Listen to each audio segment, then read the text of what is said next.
Hi and welcome to Movies. Let's talk about a movie called Fall from 2022. A thriller starring Grace Caroline Currey and Virginia Gardner, who I personally haven't seen in anything before. This is about two climbers who used to be three climbers, but at the beginning of the film, Dan dies falling off the mountain with them. So cut to just under 1 year ahead, with the anniversary of Dan's death approaching. Becky, in the meantime, has been grieving and drinking herself stupid for just under a year since the husband died when he fell off the mountain. Shiloh, the other remaining girl, has got over it. And she persuades Becky that the best way to get it out of her system is to get back on the horse, so to speak. So she has this idea of climbing a disused radio tower that's 2,000 feet high. And that's it really. No, just kidding. So this is a very anxiety-based movie that gave me a touch of vertigo when watching it. It makes your legs turn to jelly. John, who was watching it with me, had to keep turning away from the screen, as he couldn't watch it because he's afraid of heights. So he couldn't review this one, as he only saw less than half of the movie.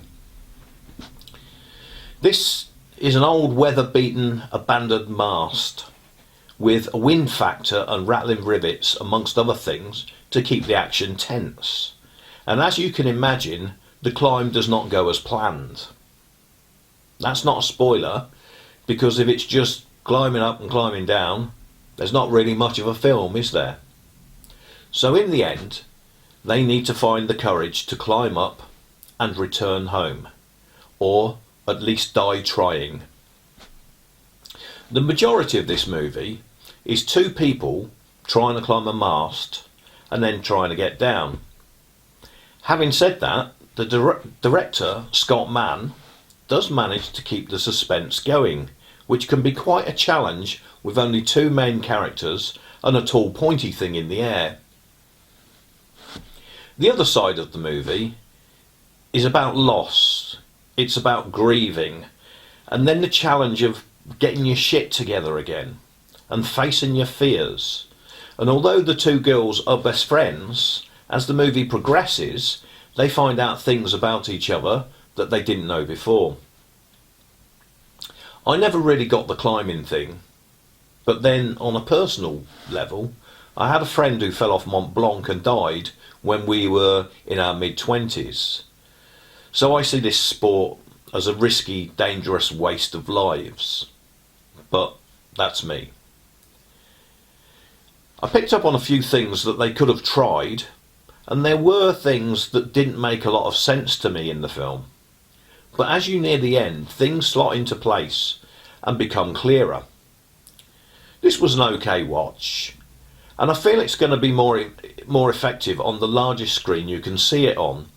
This will lose something on an average size TV screen. But if you like John and you don't like heights, it's not for you. It can be an edge of the seat movie. It's probably just about the right length at 1 hour 47 minutes. So please put some comments below if you've seen it, or tell me what you think. I'd love some feedback. Please like and subscribe. Thank you very much for watching. See you soon.